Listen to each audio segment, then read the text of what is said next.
मैं आपको जरा थोड़ा इतिहास के पन्नों में ले जाना चाहती हूँ। वो दौर बेहद मुश्किल था राम आंदोलन का, जब आपने ये नारा दिया कि राम मंदिर मेरा जन्म सिद्ध, कर्म सिद्ध और धर्म सिद्ध अधिकार है। देखो, ऐसा है, वो दौर वास्तव में बहुत कठिन था, क्योंकि चारों ओर कांग्रेस का शासन था, दमनकारी तंत्र था, दमन हो रहा था। उस समय राम कहने में भी लोग डर रहे थे।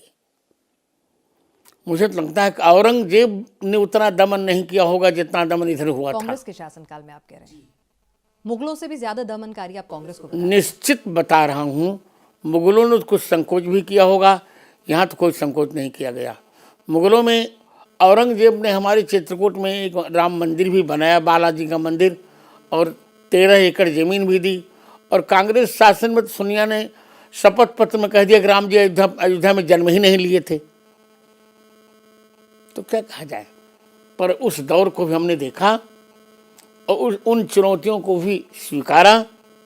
अंत में विजय हमारी हुई। बिल्कुल, और तमाम राम भक्तों की ये विजय है, हमारे पुरखों के संघर्ष का, संतों के संघर्ष का ये फल है। लेकिन उस दौर में जब संतों को भी नहीं बख्शा जाता था, क्या कहा जाए पिनाश जी,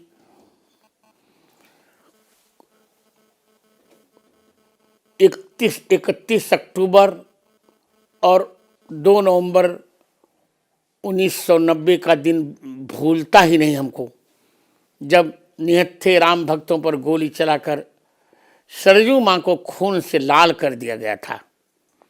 कोठारी वंश का सर्वनाश कर दिया गया।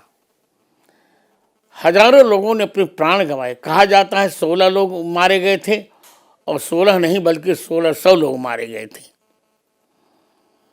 वो दिन तो सामान्य नहीं था, परंतु उस अपमान का बदला भगवान ने लिया, और 6 दिसंबर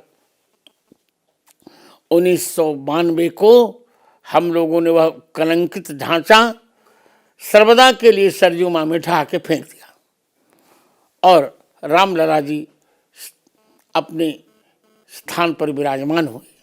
जगत गुरु, जरा एक बार फिर से हम थोड़ा पीछे जाते हैं।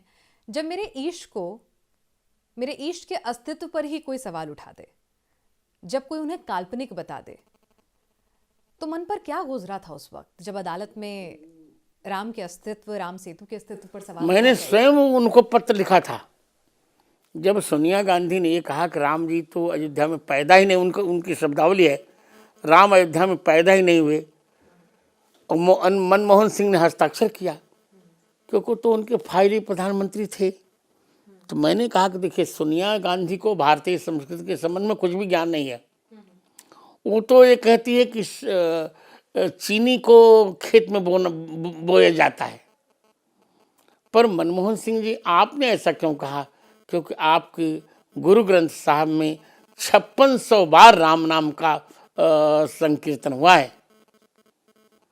तो उसमें तो बहुत बुरा लगता है जब कोई कहता कि राम जी काल्पनिक है। देखिए, मैं तो यही कहता हूँ कि यदि भारत में रहना है तो जय श्री राम कहना है। और जो दूसरे धर्म के लोग हैं, क्या उनको भी जय श्री राम कहना है? राम किसी धर्म के नहीं है बेटी। रा का अर्थ है राष्ट्र और माँ का अर्थ है मंगल। तो प्रत्येक व्यक्ति को राष्ट्र का मंगल चाहिए, चाहे वो ईसाई हो, चाहे मुस्लिम हो, चाहे पारसी हो, चाहे हिंदू हो, कोई भी हो, चाहे सिख हो। गुरुदेव, हम पढ़ रहे थे तो ये भी जानकारी मिली कि उस दौरान आपको जेल भी जाना पड़ा। 8 दिन तक जेल गया था। 8 दिन तक जेल में था। मेरी बड़ी बहन मुझे भोजन लाती थी, खा लेता था, और फिर पुलिस के डंडे भी सहे थे हमने। जगत गुरु को पुलिस के डंडे, ये सुन के ही मन में पीड़ा होती है। मेरी दाहिनी कलाई आज भी आप यू कैन सी, आज भी आप देख सकती, यहाँ टेढ़ी हो गई। यहाँ जी, जो आप दिखा रहे हैं, आप ध्यान से देखिए, यहाँ टेढ़ी हो गई। और इसके बाद मैं नज़रबंद भी हुआ था। और अच्छा, नजरबंदी? हाँ, नज़रबंद भी हुआ था 2013 में। और इसके बाद मुझे मारने तक का प्रयास किया गया था। 1996 में मेरी कथा दिल्ली में चल रही थी, तो लोगों ने सोचा जगत गुरु जी पांडाल में होंगे, तो पूरे पांडाल में आग लगा दी गई।